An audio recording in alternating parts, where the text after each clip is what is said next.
Hello everybody, it's Friday night and it is time for the Weekender once again. We've another show brimming full of tiny fighting men across science fiction, fantasy, post-apocalyptic and historical genres to wet your whistle for wargaming. We take a look at a couple of fantastic Kickstarters and we also check out a majestic look at the Great Northern War as a passion project for Blood and Plunder. On top of all of that, we also have a £50 voucher for Wayland Games for one lucky commenter below this video on tabletop.com. So find the video there. You may need to sign up with a free account to make a post, but otherwise just pop a comment below, sit back and relax because your weekend starts here.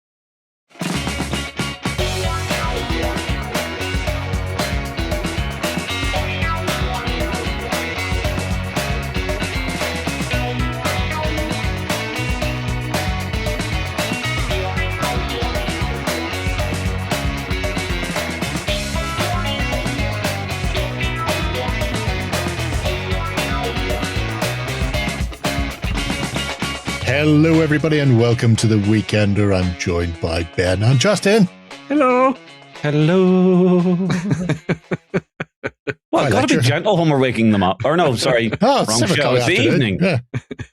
No, well, hang on. I'm sure some people are just waking up right now. Oh, I don't care about those people. They're somewhere foreign. They don't count. We're here for another fun around here. Evening's worth of tiny fighting bands. Mm-hmm. Yes, indeed. There's a lot going on in the studio, and I don't care because I'm going off on holidays next week. Oh, that is true. Oh no, yeah. the horror. A Weekender without Jerry. I have to helmet again. I'll be sorry to miss all the Lord of the Rings and 40k news. Mm-hmm. Every dwarf under the sun. Yeah, just all the bears and badgers. Yes, bought more of those this week. Yes, I've left John and Shay learning the Dystopian Wars rules to play their game. That'll go well. Yeah. I have been trying to assist. Probably best not. It's just throw some meat in every so often and keep the door shut otherwise so they don't riot. That'll be something fun for people to watch out for in the not too distant future. Very cool. Oh, yeah, yes, they're big fleets. Yeah. Bigly fleets, bigly indeed. And this afternoon in the studio, I got some little interesting prizes. Not prizes, previews. Ooh. That's the right P word from Mantic. Ooh, isn't it? Wasn't it? Couldn't have been. Yeah. So Jerry's just sitting like the cat at the door, scratching away. Give some. Scratching away at the door there. Blew straight in, kick everybody. John, paint these. Shay, learn this game. I shall return in a week and then swipe my cloak around me and off. So there's plenty coming up. Yeah. Are you going to go hang out in a shed with some homunculi, Jerry? Is that what you're going to do? Yeah. I've already seen I've seen the pictures and he doesn't look dissimilar to me, to be brutally honest. I have not seen this. I think I'm okay having not seen this. Small profits, Justin. Go and check it out. It's amazing. It very much reminds me of me whenever I worked in retail. Now, do you sell any profits buckets? or profits? No, it's profits. Profits. Okay. Nobody carries water in buckets anymore. No need for them. Everything's plumbed in. Oh, it's very good to see Jerry on the telly. It was great. Yeah. It was shocking because I heard somebody went, "Oh, you should see the new Mackenzie Crook thing. You're in it." I'm going, "Isn't he a wee scrawny rat bag? Isn't that what he is?" And then I watched it and went, "Oh, he's not me. Oh, he's me. I recognize me now."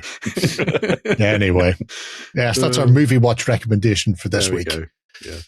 Go and get on Tinterwebs on the iPlayer and watch Spot. It's not very long. Michael Palin's in it. It's very mellow. You don't have to think or anything. Like a Michael Palin TV show. Yeah. Right. Oh, enough of that. Let's take a look at some news. Coming to you from the center of Northwestern Europe. Covering board games, war games, card games, and all that you love. It's the news. Oh, Benjamin. So much coming from Wargames Atlantic. Yes. So very, very much. Oh, my days. Yeah. So, starting things off with the news, lots of plastic sets coming out from Wargames Atlantic. And by their own admission, this isn't even half of the things that they have coming between right now, and the end of March. Oh. Okay. So bear that in mind. Starting things off, the long-awaited Damned Army is on its way. There's going to be a big new plastic set coming out for that. Will involve all of the plastic miniatures that were crowdfunded as part of the campaign a couple of years ago now. Everyone's fully aware of the issues that have arisen from that. It's almost as if it was a little bit of a big thing for them to chew, but there we go. But yes. Was it? Really? That explains why Charlie said we will never do another crowdfunder ever exactly. again. There we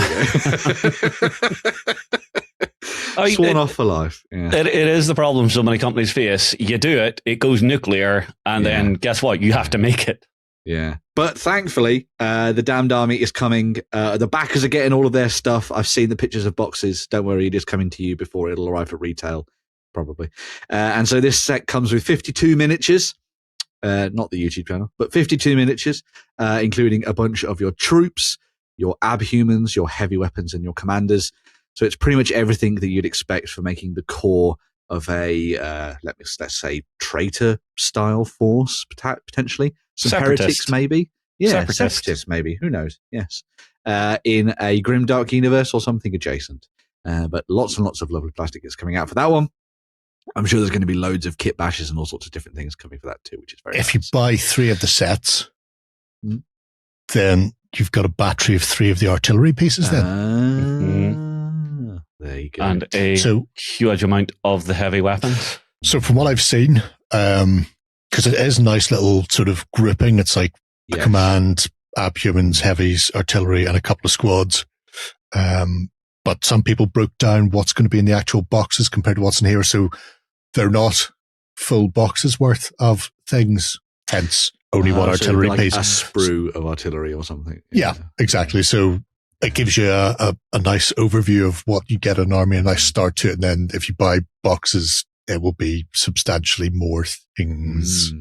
Yes. So it's going to be a very good set for folks to dive into and sink their teeth into. Alongside that, the Mauler, the famed Mauler, is also coming out. Yeah. So this is another plastic set, a little bit of a troop transport, or maybe even some light armor for you to drop into your games. Will come with one of those in the set that can be built in a couple of different ways, as you can see there. So you've got the open-topped variant that has the heavy weapon mounted in the back of it. I love that it actually fits the base for the heavy weapon. That's great. So you can slot that in. Or obviously, as you can see there, you can have it covered. Technical. Yeah. You can have it covered so you can get your troops into the heart of the action very, very quickly, which is really nice. Obviously, I'm going to see a lot of people buying quite a few of those, I think, and dropping them into their games. It'd be nice to have more wheeled/tracked stuff for Warhammer 40,000 armies and beyond as well. Obviously, Grimdark Future too. I would expect, because it's got the Deathfields tag, we'll see them slotted into that at the same time, I would think. So, I do think people are going to Griblify these up a lot. Oh, yeah. Make them way more like chaosy, corrupted-y. Well, they're a really nice blank canvas, I think, which is cool. So you can take them in different directions. So you can make them really sort of straight-laced. Or, as you say, you can just cover them in graffiti and all sorts of different things. Oh, no, I'm thinking strap dead bodies on there. Do that too. Go the Ravager. I have a load of crucified Talon Desert Raiders. Yes. Oh, that works. Got a bag of about 50 of them. There you go. That's enough to cover at least 2. So Perfectamundo. Put one on each of the wheels going around as well. That would actually maybe kind of look cool. Yeah. There we go. So that's what's coming for the Dam side of things. I'm sure even more stuff will be coming down the pipeline for them as well. But moving over to the historical side of things, we also have a new retinue set coming out for the Barons War. So the Barons War had its latest edition not that long ago in the grand scheme of things, last year. And alongside that was a bunch of plastic sets that were revealed and released for you to dive in and build up your forces for that. This essentially boils down to a kind of a retinue, a force for you to just get in one box And much like with the Damned, as we were just discussing, this is a snapshot of all the different types of sprues and things you get from different sets, put into one. So you get the mounted stuff in there, you get your men at arms, you get your armored infantry, you get your regular levies and that kind of thing as well. If you are interested in the Barons War, they did a video recently where they were answering questions from the community, and monks are coming, warrior monks are coming, so you'll be able to slot those in, which will be Gaz was very annoyed. Yes, because he's been kit bashing quite a few of them, and now a new plastic set's coming out. So hang on, his are unique. Yes, they are unique. Yes, just like Gaz. So if you are looking to delve into maybe Outremer and stuff like that, because that's coming down the pipeline for Barons War 2nd Edition, that might be a nice way for you to go. This would obviously be a great Crusader force for you to set out on. You've got at least 3 men in there, so it's you're sorted for. Even if you're not playing Barons War, if you're looking to get into things like Saga, for example, or Eclosure as well. Yeah. That's a Crusader force right off the bat, and because it has mounted foot, men at arms, levies, it covers all the things. It does, yes. And they're all in sort of multiples of 6 or 12, so they'll divide down into Saga size units nicely. Yeah. So nice little set there on that front. As I say, more to come for the Barons War as well. But that's a nice little sort of sneaky peek. I can't wait I want to see Plastic Outlaws. Oh, that'd be good. Yes. I mean, you're not a million miles away with them up there already. No, that's true. A nice little... Just need better tights. Yes, lots of tights. We also then have something for World War II. So I think we mentioned this last week, I think it was. Yes, we did, yes. But the Partisan 2 set for the French Resistant... Electric Boogaloo, yes. The French Resistant Women is coming out. I think this is actually a way better set than the male one, than the men's one. I think the detail on the sculpt is insane. They're so good. Might as well be the painting as well. I think that sort of carries it through. I think it's probably 3, 4, 5 years. It is, yeah. So I have no idea how. 100 years since they made the men, and the men were on a half sprue. Yeah. So. There was limited amount of stuff they had component wise, whereas they've had a lot of practice of sprue building since then. Yeah. Which is what you want to see, innovate and progress all the time. Definitely. But a big set of 30 ladies to use in the French Resistance, or further afield if you wanted to. A little bit of British Civil War potentially as well. Did Warsaw Uprising. Because they all have the what you call them? The armbands. The armbands on. Yeah. So just pin them up for the Polish Uprising. That'd be great as well. Yeah. They are gorgeous. They're amazing. Yeah. And also, I mean, we were talking about the new, I think it was to do with the bolt action books that were coming out last week. The late war French, the resistance stuff for bolt action. If you're going down that route, this is obviously a great set for you to throw in. Yeah, they pulled in really well. And I think my absolute favorite thing about these is just how much of a mashup of weapons they have. Yes. It's what they could get, where they could get it. Yeah. What they've stolen from bad Nazis. So, yes. Well, no, there's a Thompson in there and a couple of stands. Yeah. One of the nice things, they got like a single shotgun. Do you know about this? Yeah, I remember that. SOE. No. So they made these single shotguns that they airdropped into areas, and then the resistance would get them and hand them out. And the idea is you'd walk up behind a Nazi in the street, shoot him in the back of the head, and take his real gun with all the ammo. That's why you only needed one shot. Love it. So yeah, the other weird one they did was they actually dropped fake paratroopers on D-Day. Oh, it was like these little half-scale guys that would make noise. Oh, well, there you go. That's something to the guns to aim at instead of you.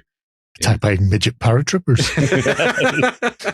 The circus is in town. Oh no, the lollipop If you guild. fill a target-rich environment with fake targets, surely your real soldiers are going to survive a little better. You'd hope so. No, not if they're half scale, because I'm going, Jesus, he's really far away still. I'm going to shoot the bigger ones who are much closer to me.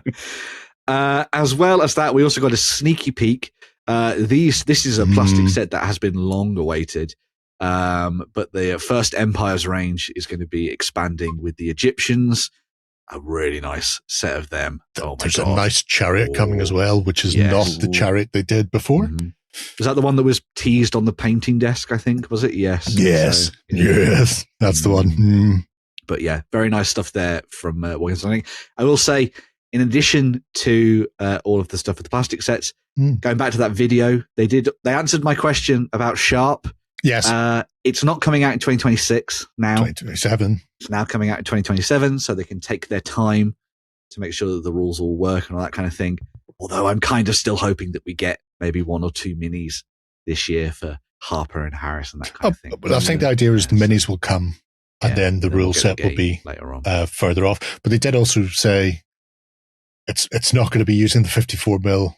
No, big ones. 28 mil. Yeah. It's 28 mil. And there are going to be more things coming, including the Frenchies and the like would need. However, because they're butting up with piano and they say they hope to do more stuff with piano as well. A lot of that's going to take care of a big chunk of stuff if they so desire. So that's half of the stuff, or not even half of the stuff that's coming out between now and the end of March. We'll probably come back with another update of even more plastic sets. Probably even next week, I would imagine. So watch this space. They have a count going at the moment. I want to say they have 107 plastic kits, and they've released 3 this year already. God, might be more than 3 actually. Might be 3 this month.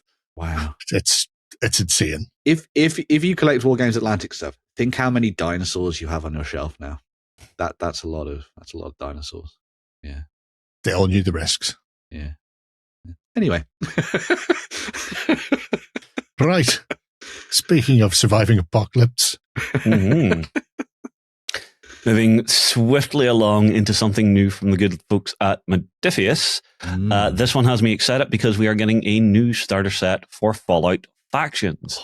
This time moving away from Nuka World and into the battle for Boston. So, in this set, we're going to be seeing the Brotherhood of Steel fighting against the Dark and Sinister Institute. Honestly, I'm super happy with this because these are the 2 factions you think of when you think Fallout 4.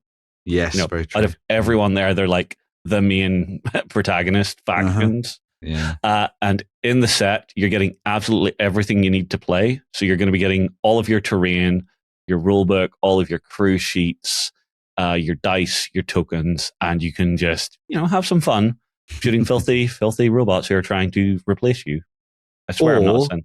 Really nice robots, lovely synths who are just trying to help you, I can see how we're splitting the box, Ben. Yeah, they're not bad.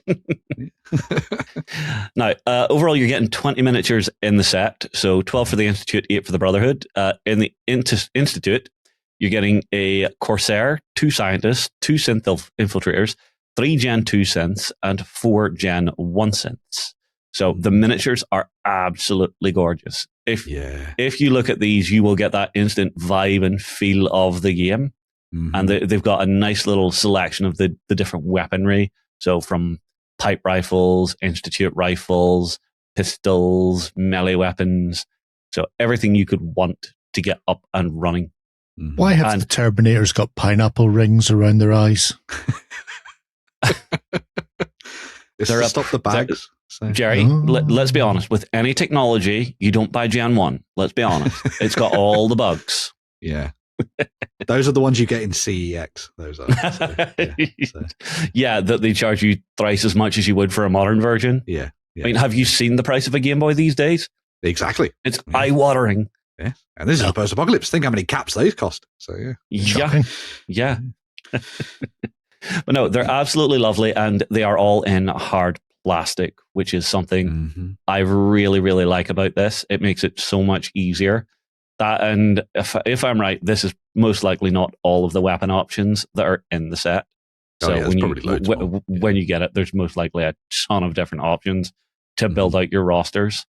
Then on to the Brotherhood themselves, we have a Paladin in power armor, a Knight in power armor, 2 Field Scribes, and 4, general Brotherhood of Steel soldier types.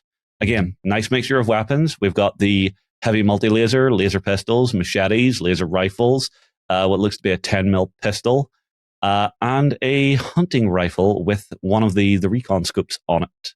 I have played too much of this game where I can recognize attachments. I was going to say, wow, that's very good. I should check my Steam and just see how many thousands of hours I've thrown into this game, just because it's a game and a universe that I love revisiting. I mean, currently I'm revisiting the New Vegas game because the TV show just finished up. Yeah. So excited for season 3. I hope they make it to Vault Zero, which is up and out that way. But as soon as it was over, I actually checked a Google map, and the path to get up to where he's going leads him past the Alamo. So to the showrunners, I want to see the ghoul visit the Alamo. Cool. I think it would be a hilarious little side story. But back to gaming. So this all looks absolutely great. And, is he a crusty juggler? No. Well, he's got little juggling pins there. No, those are Nuka-Cola cherries. I've played way too much of this game to recognize the junk. Oh, God. As well as that, there is also an exclusive miniature if you pre-order, which is one of the Legends of the Wasteland, Robert McCready. Now, he will be coming in high detail resin. So I think a fantastic set. Another great way to explore the Fallout universe if you want to play it on the tabletop. And no harm meant, but nobody likes the gangs in Nuka World. They are all unconscionable assholes who you cannot like. No, the game even tells you, you have spent so long working for Preston Garvey, building settlements in the wasteland, doing good, being a righteous person. Go to Nuka World. Okay, we're going to take these over and turn them into raider camps. Everybody who you met and you liked and you cared for and nurtured, we're just going to screw them all over. There you go. No. Bad. I like that because these are new plastic kits, you can actually do a little bit of kit bashing as well. So if you did want to take things like the Institute stuff and mix it with some of the things from the Nuka World gangs, and maybe as they kind of like trying to make themselves fit in and stuff, I think that would be quite fun. They're raiders. They'd never do that. Although I will say, as well as the 2-player set you see there, you can get the 2 factions completely independent and separately, because if you just like one side of them, you're not having to buy the full box and then have a ton of stuff just sitting in your pile of potential. That's great. Nice. Sweet like candy. Very happy with that. No, not going to be any fallout over it then.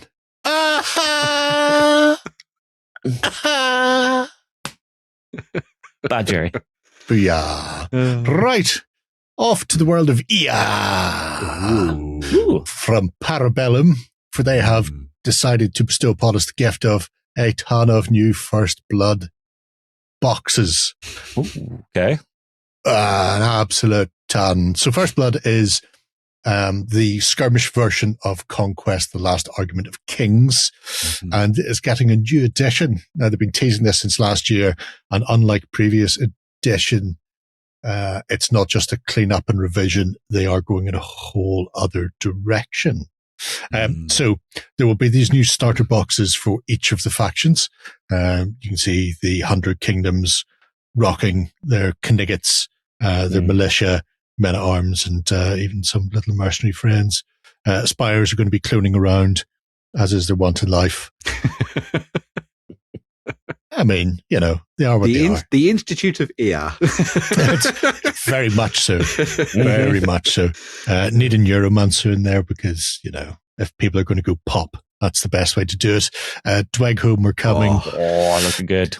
And as you can see, every army contains a selection of some of the various plastics along with one of their, currently resin heroes, although they have started to do the heroes in plastic as well. So over time, you may find that these boxes end up with one of the multi-part plastic heroes instead, with our delightful Nords. Oh, they are tempting. The Nord trolls look so good. They are a weird, shambling, unusually thin. Yeah. I do love the Lupine Warrior. Yes. Yeah. Very, very nicely sculpted. Yeah. So each of the boxes will give you enough to get started. The skirmish game itself runs from 5 to 20 figures, they say. Although, depending on what you're playing, you may find it's more like 10 to 20. So expect humanoid factions to mostly have 10. But then when you've got factions that are like the Uroni, who are all monstrous brutes, you're probably you can run with a smaller selection of them. It is scalable though in many ways. The boxes also come with the dice, the little measuring stick, and some paper terrain or card terrain, so you can set up.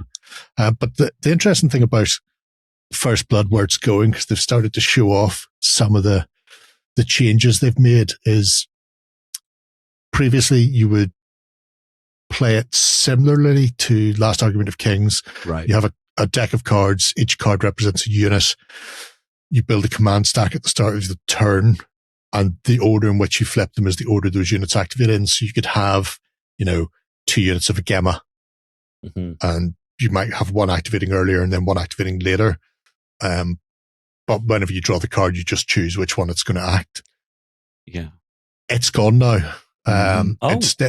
Instead, everybody acts individually. Yes. So you still have the cards, but when you flip the Gemma, all of these guys activate and they don't maintain coherency. They're not running around like a small unit. They can go off in different directions and stuff. Yeah. Essentially, it's changing First Blood from being a skirmish version of the Last Argument of Kings, where they were still units, they just didn't have ranks anymore. And they just sort of blobbed around. Now they're really leaning into the skirmish aspect. So when you play, everybody's an individual. They all do their actions. There's different actions they can take. But what they really want to lean into is the idea of your commander doing something heroic, even to the extent of adding in things like the unit leaders now have command abilities the same way that warlords would have had in previous editions. So there's a certain amount of sort of command abilities that are available to everybody. And then as you go up the ranks in heroism, then your higher ups within the Weaver courts can do more. Your warlords can do a lot more. There's unique abilities baked into certain factions as well. And they've sort of completely twiddled how magic works. They've removed sort of priest and spellcaster, or priest and wizard. Everybody's just a spellcaster. So the plan is to build up your essence to allow you to cast spells, and there's a couple of different levels that they can be cast at. Some are just sort of hyped up command abilities. Other ones are more like sort of firebolts. And then there's big incantations that you cast in your turn, but they may not trigger until a certain thing happens, even if that's in your opponent's turn. So they're looking to make it a much more dynamic skirmish game within the game itself. You can also see here that the cardboard buildings are also available separately. So if you need to quickly get a lot of terrain onto the battlefield, it's a good way of doing it, especially because Last Argument of Kings and First Blood, they're 35mm figures. So if you play other games, you may not have large 35mm fantasy terrain that fits the size of the miniatures, especially because they're bringing in more to do with terrain and terrain interactions and height, elevations, things like that. One of the things I did like about it, because I was reading through some of the blog stuff, is the way that they've done the warband building now. So I remember, I think it was you and Shay were talking about adding in just like lots of monsters, or taking like 2 T-Rexes or something. Yes. Apex a long time ago, I joked with Leo about just taking Apex Predators, and he went, it would be too much in First Blood. Not too much anymore.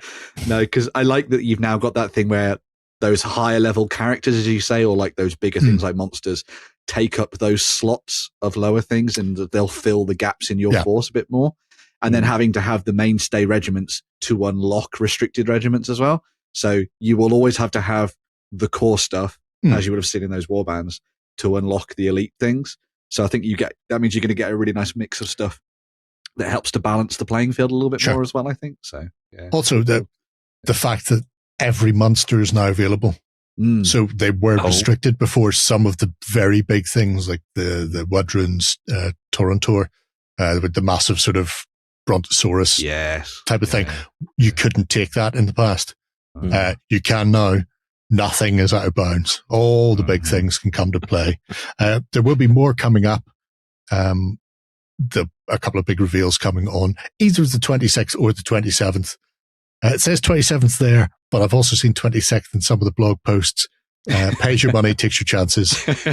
Regardless, if you miss it when it's actually on Twitch, you'll be able to see it as a video afterwards. So basically, Pay attention. Keep your finger on the pulse. Subscribe and click the notify me button on their Twitch page. There you go. Sure. All of that and so much more. And then the actual new Warband starter sets will be released then at the end of March. So yes, I imagine the pre-order will hit the same time as the big preview. So you'll be able to preview the stuff and then pre-order it. If you want to find out more, you can go over to Parabellum's website, either have a butcher's, because things like the game itself lives in here forever and forever and ever and ever. The rules are free, so they just live there as a living rule book. You can also take a look then at army building and that sort of thing as well.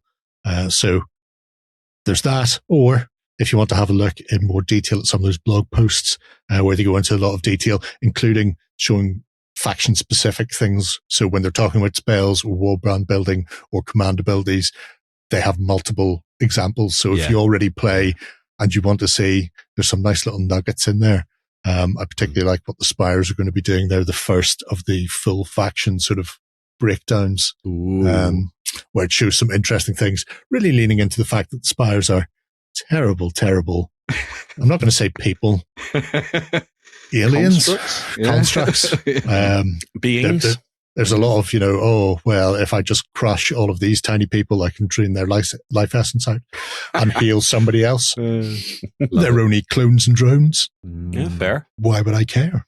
I was tempted by the Dwegholm, and then I was tempted by the Nords, and then I saw the city-states, and I'm like, I don't know. City-states are lovely. Yeah. I don't know, the Euroni stuff. Yeah, Euroni. I was just like, Big demon samurai. Oh, I knew you were going to say that. Yeah. Yeah. That, and I only have 5 miniatures to paint. Bonus. Yeah. Tengu. Birds with hands. Birds with hands. Handy birds. Right. Enough of that. I think that's sufficient news for the moment. Let's take a look at a couple of Kickstarter campaigns instead. Did you win one of our prizes? Find out on our prize claim center over at OnTableTop.com. Here we list all our previous prizes and those who have won. If you see your username, fill out the form to claim your prize. All prizes must be claimed within 30 days.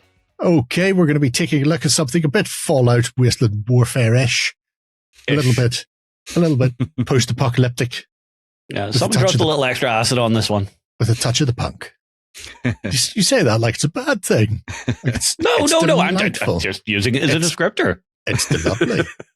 It's Postapunk. Yay! It's where you have to find a punk, stick some stamps on him, and then get him to your local post office without getting repeatedly headbutted. Yep. Yeah. That's how you post a punk. Yeah. Very good. So these are a range of weird and wacky post-apocalyptic science fiction figures, courtesy of the delightful David and Maraud, a couple of French sculptors. You may have seen their work before if you've seen me ranting about tiny fighting squirrels. It's true. Currently, they are just a range of figures specifically for a game that may or may not exist in the future. So right now, you can just go ahead and use them with whatever game you want. They will fit in beautifully with Necromunda if you're old school, like myself, or if you're a modern type, you could probably use them for things like Mars Code Aurora, or Stargrave, things like that. 5 parsecs, you may be able to squeeze them in there as well. It is a nuclear world. It is the future. The game may or may not come out. The warning is there. Yeah. They are sculptors. Yet. They say yet. They are sculptors, not games designers. Mm-hmm. The funding isn't for a game. So if a game comes out down the line, happy days. Mm-hmm. But don't sit there spamming F5 going, where's the game? Where's the game? Where's the game? Instead, you can get your hands on some 30 to 32 mil figures, including a whole host of name-checked puns, shall we say. So, Brigitte, Dennis, Dino, Chainsaw, Chuck, Claude and Ludwig, who is just one model, but 2 models at the same time. I'm going to skip down to the bottom because there's some really nice pictures of them all painted up in a minute. Duma Thurman, is possibly my favorite. So good. Yeah. The Kill Bill-esque assassin, which would do a really good Madonna stand-in for Asher's. Very true. Yeah. Immortan Billy, Conquest, the Sandworm, Sinead Sarah O'Connor, God, Psycho Boy, Trishy the Toxic Dog. So you can pick them up individually or in sort of a one-size-fits-all bundly. They are 32mm resin cast figures, so in the main they will probably be single piece or a couple of pieces at most. But if we skip on down, you can see they have a few stretch goals that they're hoping to unlock, including the Space Rabbit. So weird. It fits. like somebody made a sci-fi outfit of Donnie Darko's rabbit. Is what it is. So yes, he was here to go and get beer. But let me just go. Here we go. So they've had a few painted up in a couple of different ways by various people, which I think is a better way of showing you them. If only Kickstarter could get their act together and just have us embiggening pictures. Yeah, that'd be great. Yeah. It's in function. It's in there somewhere because I've seen one campaign in the past that's had it, and I don't know why it's just not standard for all, but that's Kickstarter for you. I'm trying to remember Scavies and Scalies for Necromunda just to have weird things like this. If you That's probably where the inspirations come from. Yeah, it's almost like a baby graboid. Yeah. Good old graboids. Hard to beat an old one.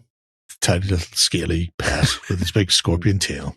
But yeah, there we go. Duba Thurman. So good. I mean, why would you not? Fabulous. Yeah. And I've a sneaking suspicion if I dig my Escher out of the roof loft, that these will fit very nicely in with them. I would think so. So, yeah. I particularly like the fact that Alex went with the Kill Bill outfit as well. Yeah. Just, why would you not? You just need a crazy idiot. There's good old, what's it, Ludovic? Ludovic. And I've forgotten the other guy's name. Yeah. Don't worry about it. I don't think he's up to much anyway, to be brutally honest. Well, one miniature requires 2 players. You roll off to see if you do whichever the other person wants. Yeah. We actually did that with a D&D character. It was fun. Which way do we go? Like No. We're going to interrogate him. No, I'm going to burn his feet. That was a fun wizard. Rapid descent. Why is there a bottle of wine there? That's what caused the rapid descent. Oh, that makes sense. Yeah, that makes a lot of sense. Yeah. I have to say, the thing I like about Maraud and Minimorph is they have a really fun sense of sculpting. Yes. Well, I mean, this is very much the hold my beer moment. Be it the Heineken or what have you. But the fact that they're still doing traditional sculpting in an age of so many STLs and 3D prints, STIs, it's great. It's great that somebody's actually just sticking with it because it's like they say, being able to see the fingers in the clay. Yeah. Is Yeah, no, there is a real charm to these. I particularly like the massive, massive chain she's got there. It's a very touch of the road rash. Yes. Yeah. For those of you old enough to remember road rash. It's full throttle as well. Yeah. Does she have the metal hand in both? Oh, she does. Oh, okay. Well, I'm with you. So yeah. Chainsaw Chuck. Yes. He's gone full bad Ash. Yeah. You're good Ash. I'm bad Ash. But yeah, the face is just purely offended because someone asked for a sip of his beer. Yeah. Which he's opened with his chainsaw, obviously. So. Well, you would do. Reminds me of Danny DeVito in Always Sunny in Philadelphia trying to open a can with his revolver. It's very funny. So, yeah. See it at some point. But yeah, I believe they have sculpted 23 models in total. They've counted it multiple times, apparently. So like I say, you can pick them up in a variety of ways. They are physical. Yes. So it means you will have to contend with shipping, which if you're in the EU or Ireland, you're grand. It's not that much more expensive to get in UK, US with tariffs. That could be the only fly in the ointment, I think, really. But as a set of just really interesting, characterful post-apocalyptic warriors, I think these are absolutely corking. Yeah. I think they're doing like a pickup from a painting competition as well, if you want to go that route too. I think painting competition in, I want to say, the south of France coming up, that they'll be at. So that's doable as well. Yeah. I think that possibly is after the summer. I want to say September, October. Yeah. But you'll find that the information lurks have in a holiday here anyway. Go and take some miniatures home with you as well. Ooh, there you go. That's a good plan. Yeah, just go bake in the sun of southern France. Yeah. You can lay your hands on a bunch of pleasantly post-apocalyptic resins. Yeah. I was about to say, I'm assuming resins. Yes. Lovely, lovely resin. Yeah. Sweet like candy. And I have to say the casting on them is do not like them. Superb. Always like them. Otherwise you'll turn out like them. So. No. You said like it's a bad thing. Tis funded. And there's 10 days left. So if you fancy some French apocalyptic peasantry, then go for it. Go for it, yeah. Very nice. Right. A little less scruffy. Yeah. A little less French. A lot more stiff upper lippy. Oh, yes. Yes. So from one post-apocalypse to another one, but a little bit more hell-based, the folks at Hollow Crown Miniatures have now kicked off their Kickstarter campaign for the Cruciform Order of St. George. So this is a brand new set of Trench Crusade adjacent miniatures approved by the people themselves for use in your games of Trench Crusade. It comes from Jamie Tranter, Florian Wortmann, and Ari Nielsen, who's done the sculpting for these. And it is a lovely collaboration for a selection of amazing new figures, inspired by the English, the British, for you to use in your games. You can use these effectively as a sort of match for the new Antioch forces in your games of Trench Crusade, which tends to be where a lot of people are going when it comes to these alternative figures. It's mainly because it's a fairly broad selection of troops for you to choose from when you're building those warbands. So it makes sense to try and have a selection of different things from different countries and nations and that kind of stuff. But as I say, these miniatures for the Cruciform Order of St. George, inspired by the Brits, that stiff upper lip, mixing together a little bit of World War I, a little bit of a splash of World War II, and obviously a little bit of medieval in there at the same time, a little bit of Crusader chic, as I think they call it. I was going to make a joke then, but I'm not. And we also have a variety of different miniatures in this set. So they break down into different sets as well. So you've got the Order Command, you have the Clergy at Arms, you have the Order Field Knights, the Order Freemen, which come in a couple of different sets. So you've got different weapon options in there too. And then also the the Heavy Field Knights, as Jerry's scrolling through at this point too. I really like the Clergy at Arms, who are like, yes, we're priests, but to stop a demon, I need a gun. Yeah, loads machine gun with religious intent. Exactly, yes. And all of these miniatures, as I said, sculpted by Ari Nilsson, look absolutely phenomenal. I love this combination of that kind of medieval armor with all the different elements of World War One, and then having things like their spears and stuff be tipped and shaped like dragon's wings to match with the whole kind of vibe of St. George and the dragon and that kind of thing. That's a super cool little touch. Yeah, but the fact that the flamethrower looks like a jousting lance as well is quite cool. It's very nice. Yeah. And then you've got things like the Order Field Knights, who are like proper full-on Templars, striding into battle with their weapons at the ready. Super cool. Going to be really nice to see how people paint these up. I really like the studio paint jobs they've done for these with that kind of cleaner look to them, which seems quite nice. Fits very, very nicely. Of course, you could just muddy them up and do whatever the hell you like with them, of course. The miniatures themselves come in two different forms. So you can get them as STL files. So you can just print them off at home, which is obviously great. Or you can get them as high quality resin casts. And specifically, these are not 3D printed physical rewards because they don't want to go through the rigmarole of trying to make sure that the quality control is all fine and that kind of thing.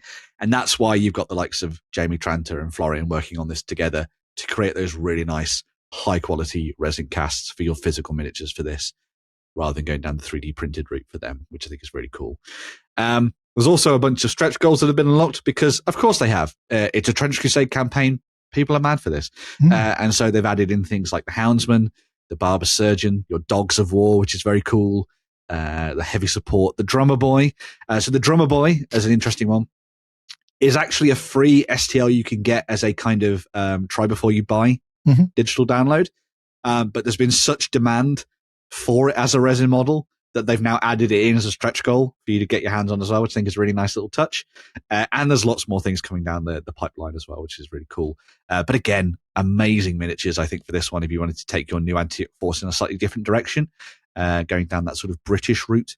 I think you could have a lot of fun looking at some of the photography and the art pieces and things from sort of World War One and sort of taking them in a different direction. That is definitely, that guy will sell you insurance. And it'll work. It's just the dog in the gas mask and it's then the highly decorated canine. Of course, yeah.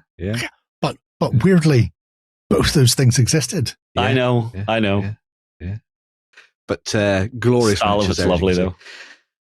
There's also a set of sort of fun add-on bits as well. So they've worked with Ionic Smart Color without the U to do some paint sets for these as well. So they're themed to the Cruciform Order of St. George. So if you want to paint them up and match your colors exactly, then you can obviously go and get those as well. Different ways for you to pick up. There's like a pick a mix and add on things and all sorts of different things too. So if you want to go in and snap up individual models or separate packs from maybe the Order Command or the Order Freeman or whatever, you can do that too, which is quite nice. But a very full bore campaign full of fun stuff for those people who are looking forward to this one. Very nice. See, the color palette in this has such a graphic novel feel. I'm loving it. It does. Yeah, I think that's very true. I'm trying to remember who painted them for him. Was it Ruben? I can't remember. Oh, I think it was Ruben Torregosa, Heresy Brush. Yeah. That would be my guess. Yeah. You can look it for yourself. Yeah.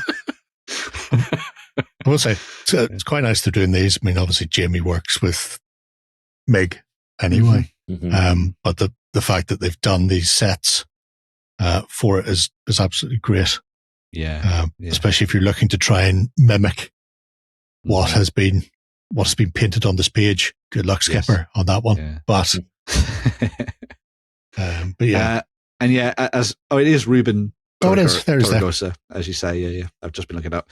I was going to say something else. Yes, they're all 32mm scale as well, so they match with stuff you will have seen for Westphalia's projects for the Red Brigade, or the plastic sets that come out from Archon and that kind of thing as well. So it's all matched to work with the rest of the line. They have said that whatever lore comes out for these isn't canon within the Trench Crusade universe, but who cares? I suppose. I'm sure that the folks over at Factory Fortress will probably end up doing something cool with this anyway later on down the line. But yeah, something fun for those Trench Crusade fans out there. Didn't paint the helmet like a roundabout though. Ruben, if you're watching, we were all looking at that and hoping it was going to happen. I'm staying out of this one. It's got the cross on it and everything. No, I wouldn't touch that with a 10-foot rolling brush. Oh, shame. Anyway, got about 13 days left on this campaign, fully funded, as you might have imagined. Get your hands on these because they look lovely and be a great way for you to dive into Trench Crusade with the new Antioch force. Yeah. Fancy spancy. Right. I think we're ready for some more news. Oh. Even more news, bitches. All right, then. We're back for some more news. A little bit of news to ease you into the rest of the weekend. This is like the mint at the end of the meal. A wafer thin. Yes. You won't even know you're eating it. You won't even feel it going down. Exactly. There's nothing wafer or thin about this. That's true, I suppose. So we have a new unofficial supplement for Blood and Plunder. Come from the guys over at Blood and Pigment. So Dan Carlson has worked on Frozen Empires. So this introduces the latest Ghostbuster film to Blood and Plunder. Okay. With the MacGuffin? I have no idea. I've not seen it. Why would I waste my time?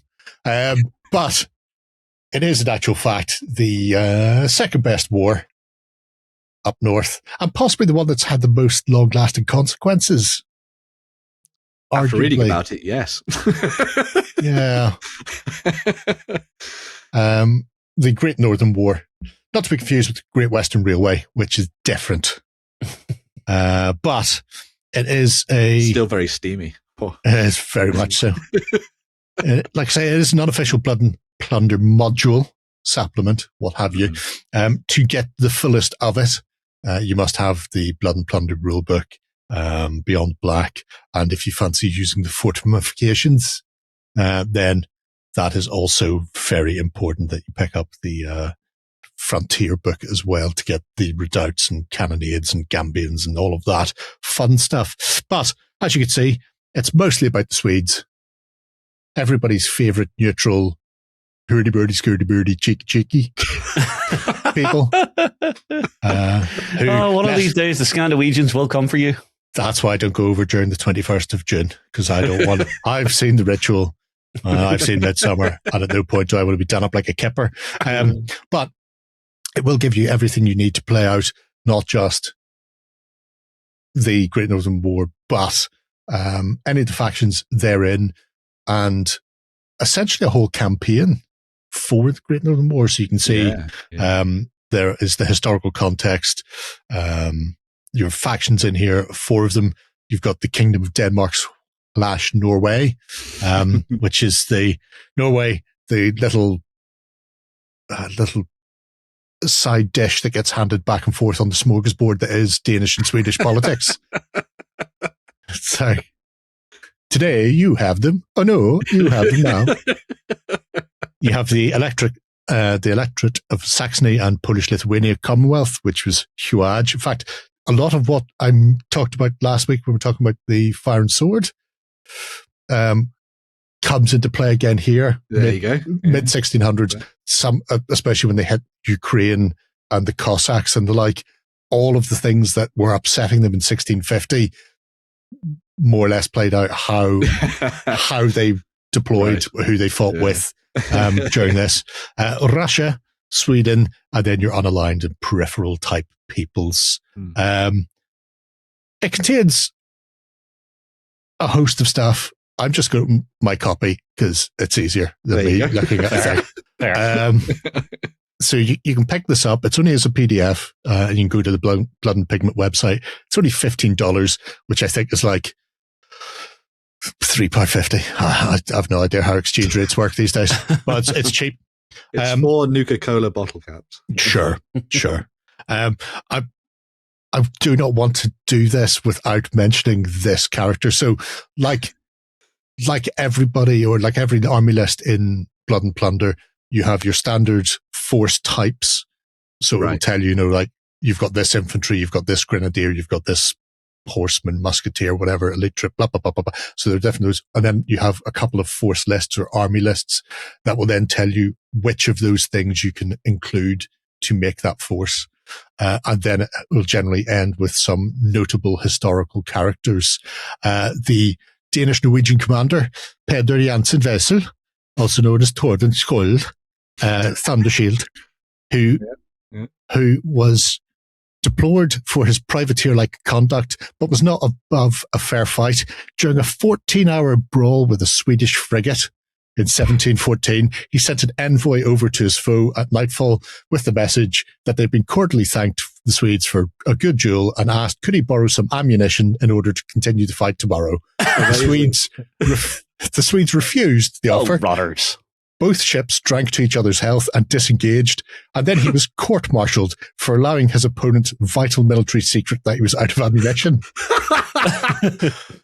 And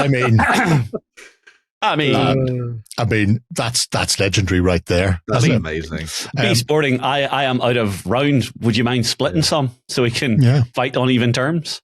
So very cool. So the book itself, you get there's a lot that the 30-Year War was obviously bigger and expanded the Swedish Empire massively, but the Great Northern War was still 20 odd years. And so there's a very good summation at the start of what happened to who, to where, and when. And then after the potted history, it lists all the notable major conflicts, including naval, siege, and then regular plains warfare. So you can make use of all of the different elements of blood and plunder. Exactly. This. Yeah. So you can go in there and if I skip down after all of the hooji of peoples, as you can see, plenty of them. So many people. So many people across. But only, like I say, only 4 powers in there. Yeah. But then you also have your set of special rules that are specific for these. So having an autocrat, so you can, for example, have Peter the Great, or you can have Carolina. You can have Charles. Prejudice is a special rule. Yeah. Why not? Doesn't everyone have prejudice? Not necessarily. Not exactly special. Not exactly. It depends how things go. But you also have these delightful scenarios. So as you can see here, this one's actually a sort of a beach landing. I also quite like how they've done these sort of very watercolor-esque deployment maps for the scenarios, which I think are absolutely gorgeous. So you can see here the historical lists. So you can just play with whatever you have, or if you want to try and make it representative. Obviously, these were not small-scale engagements mostly. These were 80,000 men, 10,000, 20, huge forces. Blood and Plunder is a skirmish-based game where you're playing with 30 to 50 models. But if you think about breaking down the units, and so maybe a 4-man unit or a 6-man unit is actually representing a regiment of same, you can have a similar layout, even if you not have the scale of troops on the table. So it gives you an idea of what you're playing. Yeah, but even taking it as a battle. Yeah, taking it as a section, a vignette of a wider battle. Yeah, no, not really. No, okay. No, that's not how. Because if you think of a snapshot of a wider battle, it would be like, here's nothing but cannon. I suppose that's fair. Fair. You're not actually seeing the various types of units because they wouldn't be deployed like that. Yeah. But you're both thinking, I like that. It shows initiative. But yeah, it's a really nice book. And if you've been interested in Blood and Plunder, but haven't actually thought about doing the piracy side of things, this dropping into the late 16th, early, starting 1700s, so it's the very beginning of the 18th century. All of the boats are there. The same technology is there, mostly in weapons. So a lot of the standard figures can be used, especially when it comes to things like the militia models and the soldier models. You can use those for a lot of stuff, but it allows you to take a very solid rule set and explore different conflict. And there's some fascinating engagements throughout the Great Northern War. I mean, you have to remember at this stage, Sweden owned the Baltics. And if things had gone differently, I mean, it could have, the lines that were shaped after this conflict far more than the Napoleonic Wars, did have really settled where Eastern and Western Europe are and who controls what. I think we all often think about World War I and World War II and how modern countries are divided, but this is the East-West division. Well, it was interesting reading about it, and that thing of, I think this is correct, like the fall of Sweden as such a great power, and the rise of Russia as a much more dominant force in in this Russia was a joke when this started. Yeah. There was a fellow was arrested in Sweden, was going to be executed. He escaped and then went to a couple of different people, specifically to make an anti-Sweden alliance. So he went to Denmark, and then he went to Saxony, and he went to somewhere else. And it was only as an afterthought they went, "Oh, we could include the Russians as well. I mean, we don't need them. There's no point." Yeah. And this book actually has the Russian army split into two. It has the old Russian army, and then that takes you up to 1705, and then afterwards you have the new Russian army. And the new Russian army was much more like Europe. You can see some of the different battles there, giving you an idea of what was happening. There were a lot. That's the one that ended everything. The war continued for another decade, but that was the one that more or less broke power. Because the first engagement of Swedish-Russian troops in the Battle of Narva, it was 40,000 Russians against 10,000 Swedes. The Swedes came out of it with like 700 casualties, plus a similar number dead, for the loss of 29,000 Russians. Wow. I was like, that was just expected. That people, that's what's going to happen. So that was the point where Peter sodded off, and then rebuilt the army from scratch and went for a whole new, more modern style army. Mm-hmm. So it's a fascinating point of history. Yeah, sounds pretty cool. Yeah. And it has that the change from pike and shot into musket and bayonet was very much so. I mean, the 30-year wars, your pike and shot. This is musket and bayonet, and then obviously after that it develops into modern sort of European nationalities. So it's a great looking book for an intriguing period. Great looking book / supplement for anybody who's interested in that period. And if you're already a Blood and Plunder fan and you just want to change up Get snowy, paint up a few different uniforms, break out some of the soldiers and militia boxes, and get to painting, and you're absolutely flying in there. Should be usable in their annual campaign in the summer. Seems to be going that way. I know it is listed that it's not official Blood and Plunder list as far as Firelock's own official tournaments and stuff go. So you may not, or you may, if you play in those, you may have to contact whatever tournament organizer is doing, whether or not they'll let those lists in. It also won't be going on to the army builder, but because essentially you're just dealing with different grades of soldiery, they do say that you'll be able to go in and go, okay, well, this equates to this, so I can just use another army builder to get the points out and print out the lists if you don't like doing things with pen and paper. But overall, cracking little historical supplement. Very, very quick to get into the history in this one. It's only 30 odd pages between background and then the lists themselves. So I definitely think it's one that's worth grabbing if you're into the historical side of things. Bonus. There you go. See, that was short. Sticking with historics. Yes, we have a very compact little piece of news to round out the show. The folks at Battlefront are bringing us 3 new light and easy starter sets to get you into both World War II and World War III. So kicking things off, we have a new little Blitzkrieg box. So it's sort of like a little boot campy box where you're going to be getting a few tanks, your dice, your cards, your rules. You can download the rule book. And in this one, I believe it's Mark IVs and, what was the Panzer 38T, I'm going to say, I think? It looks like a Czech 38T.